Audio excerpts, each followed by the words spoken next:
Hey everybody, Landmaster of Landcaster here with another painting challenge video. I've collected a lot of great work on this one. Tons of stuff to look at and talk about.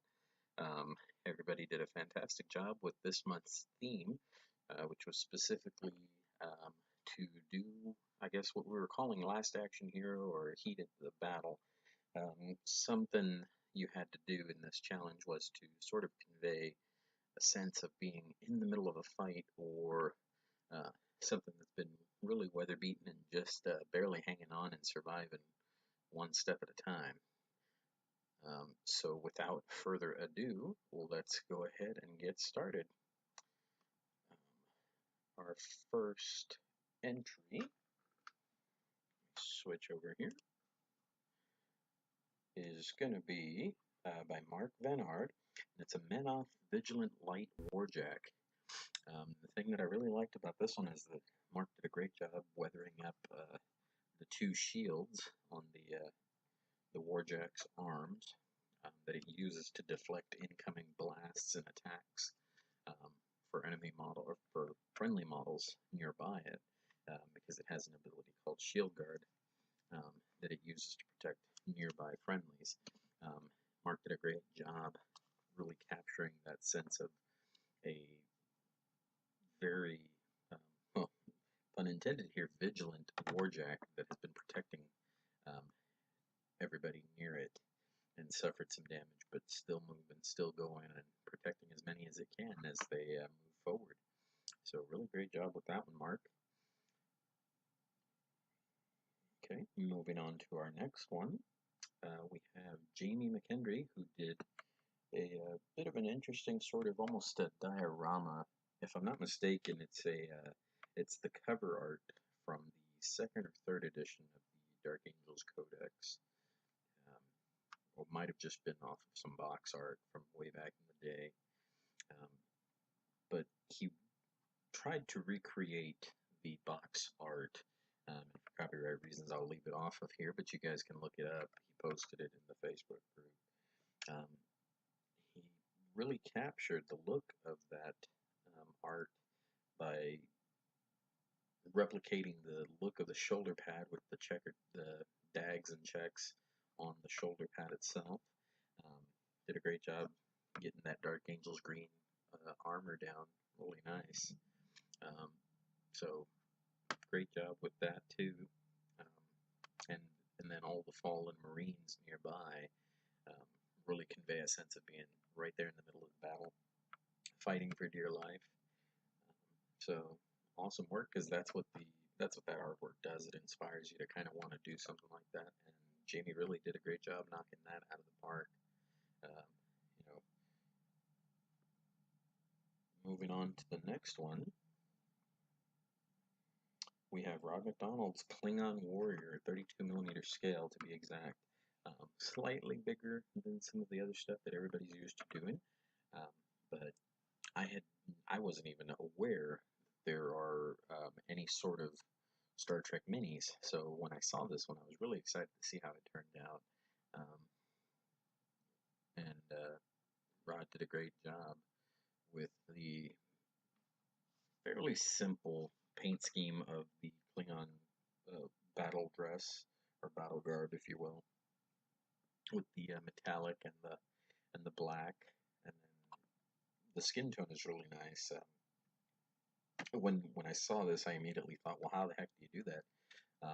So I'm assuming this is some varying shades of darker browns and stuff to kind of give you that mottled skin tone of the darker ones have. Um, but really great job with this little mini.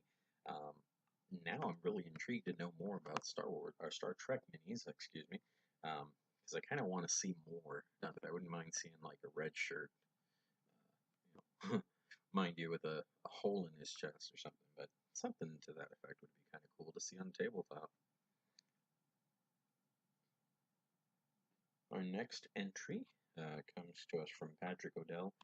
It's a Primaris Reaver Scout, this time from his same Scarab Lords chapter that he's been working on diligently, creating all these different models with the tied-in theme of the chapter. He's really kind of moving that paint scheme from one type of marine to another, and that's a really good um, thing to do because it means that you get this unified look to the entire army, um, and that's what you need for an army to look cohesive on the battlefield. Even if it's something like a Reaver, for example, that's not going to be near everything else, it still needs to be somewhat cohesive. Um, but great job on this one too, Patrick. Look forward to seeing more stuff, maybe the whole unit once they're all done. Next up after that, we have Josh Schaub, who did a Wounded Knoll. I'm not sure if this was a Grenadier or Ralpartha or maybe even just Reaper. But it's a very odd looking model at first blush. But then you realize that um, he's kind of literally on his deathbed. And Josh added him to a base with fallen snow, and then kind of painted him up, and then added the blood and gore effects to the wound, and then kind of splattered it across the snow, kind of like he's been dragging himself along for a while. And this is where he's kind of stopped to rest for a bit, hopefully to make it to safety. Otherwise, he's in dire straits. But it really has a great scene to it when you see it from a couple different angles. So, really great job with that one, Josh. I'm not sure if this is for any particular game system or if you just painted up in particular, but I could see this as like an objective marker in, say, Frostgrave with a Null Warband or something, going out there to try to retrieve their fallen comrade. So next up after that, we have Josh Horn, who did Lucius the Eternal, um, but he really went all out with this guy. One of the things that I've always complained about with Lucius is that the model didn't really convey enough movement for me, in my opinion, because the characters that have always been influenced by Slanesh and stuff always seem to have a very strong sense of speed. Um, they've been gifted in ways that allow them to be very um, quick and nimble, and um, they've got a lot of motion to them, especially when you read the books and stuff. The way that they describe some of these people that have been touched by Slanesh, and the Lucius model didn't really do that, stock. Um, but what Josh did to kind of help that motion is added the Space Marine, the Ultramarine, there at the end of the Lash Whip, coming out kind of like he's been stabbed. Um, but just by adding that one little model, it kind of gives you the sense of movement, like that whip just got thrown out and it caught that Marine off guard, and now he's going flying, most likely to get his neck snapped as he crashes against a wall or something, or just in time for Lucius to come up and finish him off with his blade. Um, there was a really good amount of detail on Lucius already. Um, so there's a bunch of little gold bits and the Slanesh colored purple armor, as always. But Josh really decided to go all out with it and add the Ultramarine and do quite a bit of detail in that guy too. So having that contrast really makes the mini pop, and it's really unique. And it's definitely a cool sort of centerpiece for your army, especially since he's an HQ. So keep up the good work with that one, Josh. Um, Moving on to the next one, we have Scott Jennings, who did a Death Cult Assassin conversion based on one of the Dark Elf Witches. I'm a big fan of the Witch plastic models that GW released, so this sort of kit bash conversion really hits a chord with me. I have the actual Death Cult Assassin from days gone by, um, and they are very biker fetish with leather and spikes and stuff like that. But this is a much quicker, streamlined version with the witch as the base of the conversion. And the color of the hair and everything just kind of gives you that contrast and interest to kind of look around the model. But it's a really great little piece to see sneaking up on the side of the board at some point. So great job with that one, man. Next up, we have Peter Motis, who did a bolt action. I think it's bolt action. I may be wrong. Um, German tank hunter in winter camo. Um, Peter's been working really hard at getting his skin tones just right for a number of different models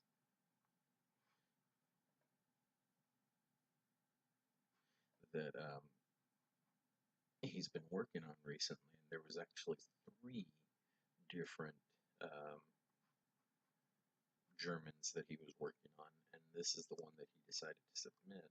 But he did a great job with the camouflage, and the facial expression, I think, is what kind of gives you this the sense of moment or the sense of battle, because he's definitely shouting, and you can tell that his cheeks are flushed, most likely because he's shouting to one of his other squad members about the position of a tank or something like that, or how best to approach the oncoming um, armor and how to deal with it. So you get a lot out of just the facial expression and the way that Peter did, all the highlights and the shadows and everything like that. So um, it definitely evokes a sense of place, even though it seems to be a relatively static pose. But it's, you got to stand still if you're trying to creep up on a tank to put a limpet mine to it, right? So our next entry after that is going to be by Jordan Heckman. Jordan did a Deathwatch veteran. Um, he had another model originally planned, but I guess it didn't pan out for him. This Deathwatch model really turned out nice.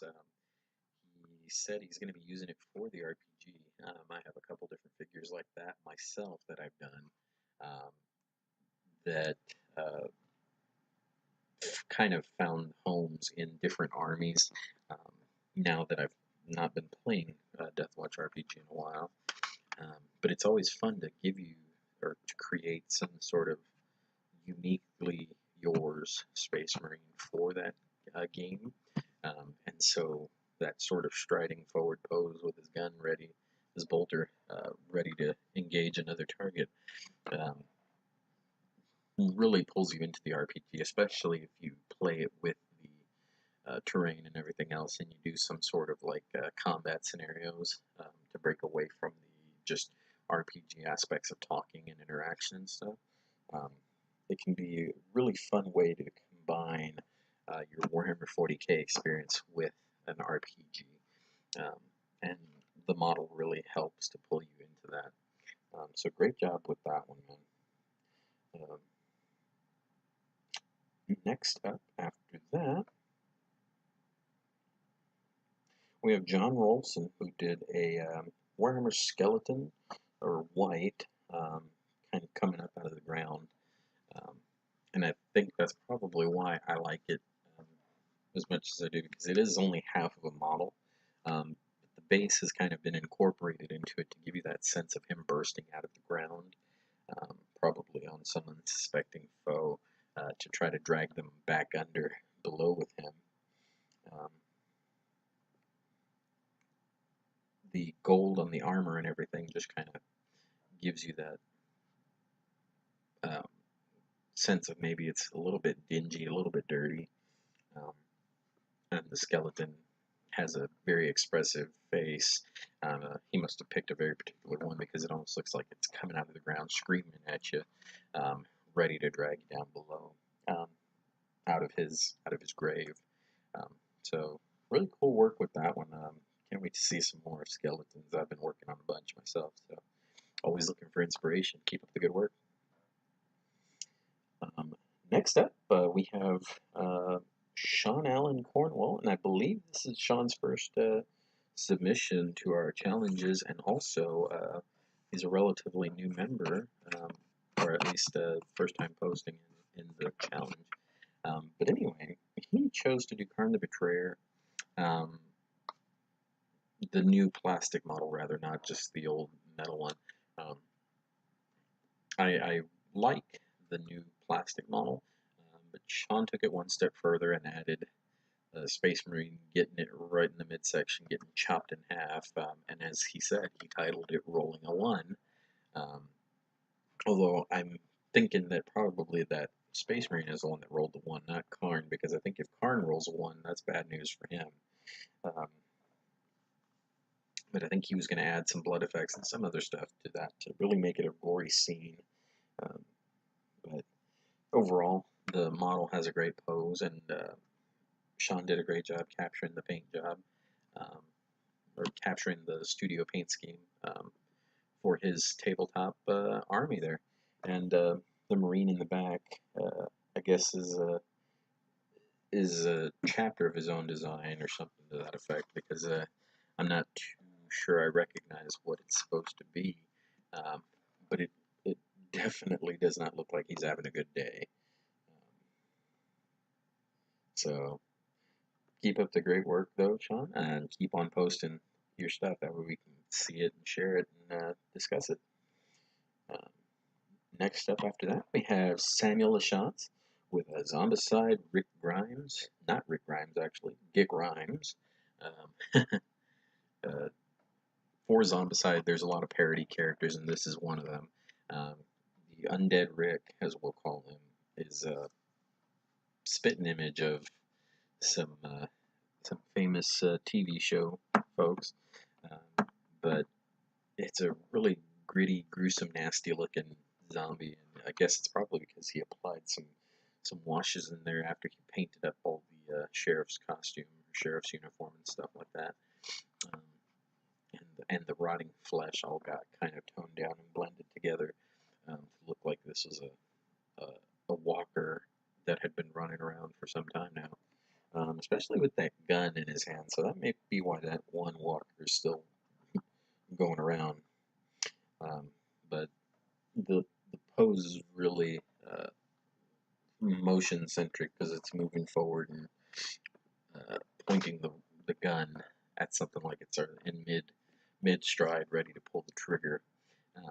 And Sam did a great job sort of adding the washes and everything to just kind of darken the face up, but still have that pale skin peeking through to make it look like he's kind of screaming or shouting brains as he's blasting somebody apart. Um, Makes me want to go and paint Zombicide stuff or Walking Dead board game stuff. Um, Lots of fun to do some Gribbly zombies, especially if you do some unique stuff like that thrown in there for fun. And let's see here. Our next one after that is our Grand Poobah Dan Adams Sherman tank for his one of his bolt action armies.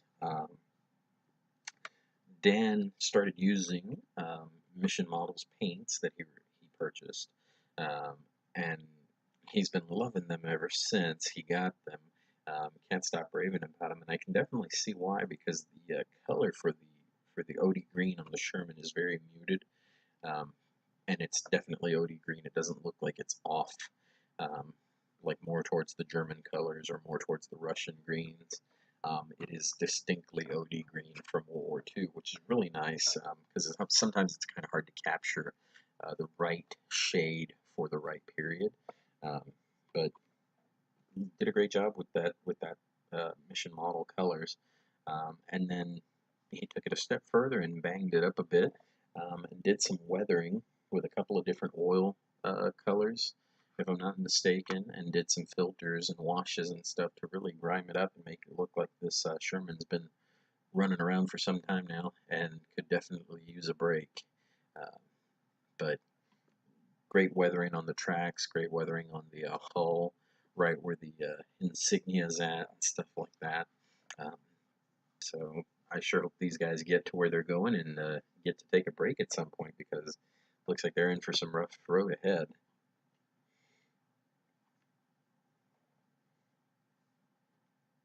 Our next entry, and last entry, I believe, is going to be by Steve Flershinger. It's a Grenadier Dragon Rider.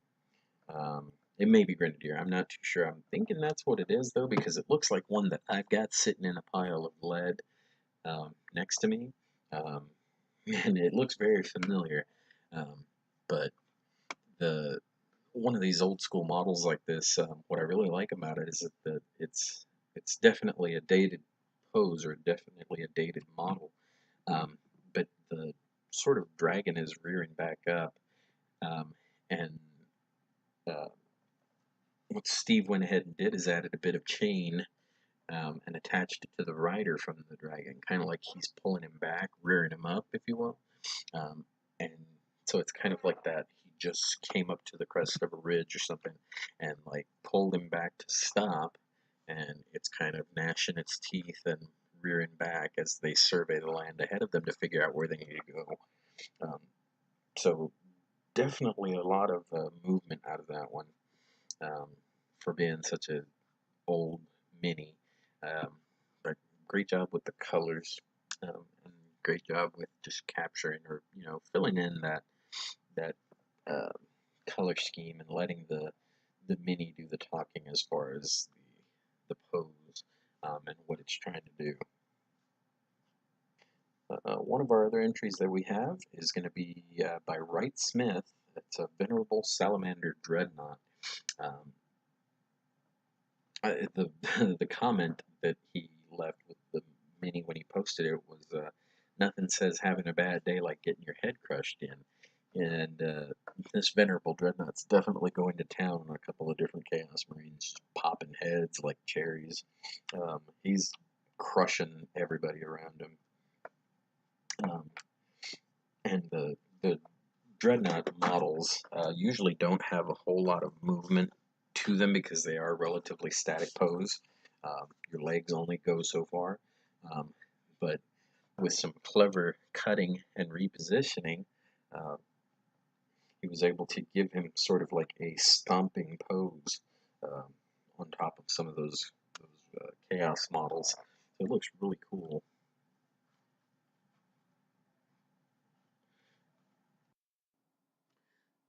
Rounding out the list of entries, we have Lyle Alfred's Deathwatch Space Wolf from the Deathwatch Kill Team Cassius box set. Um, but rather than do the typical black armor paint scheme, um, he opted for the actual Space Wolves color scheme to be able to field the model in his army.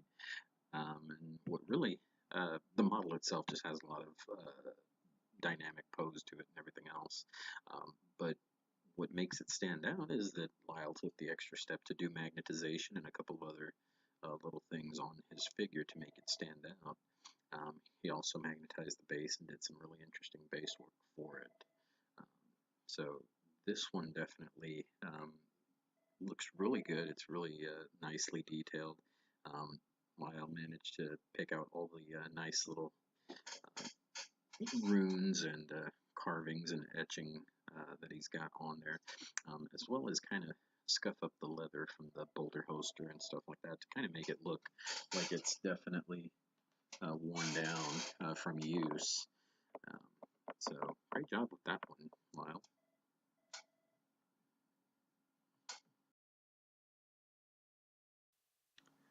And the winner for this month's painting challenge is going to have to be Mark Van Ard with his Vigilant Warjack, with severe battle damage all over, indicating that this Jack has been in service in the field for quite some time.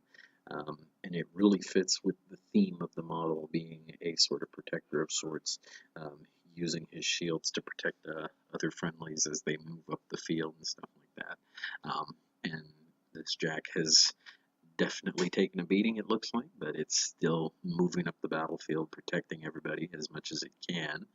Um, and so overall, the piece is probably um, one of the best examples of battle damage I've seen in a while, because it still has that Menoth paint scheme, but the battle damage applied over it is pretty significant without distracting from the paint job itself.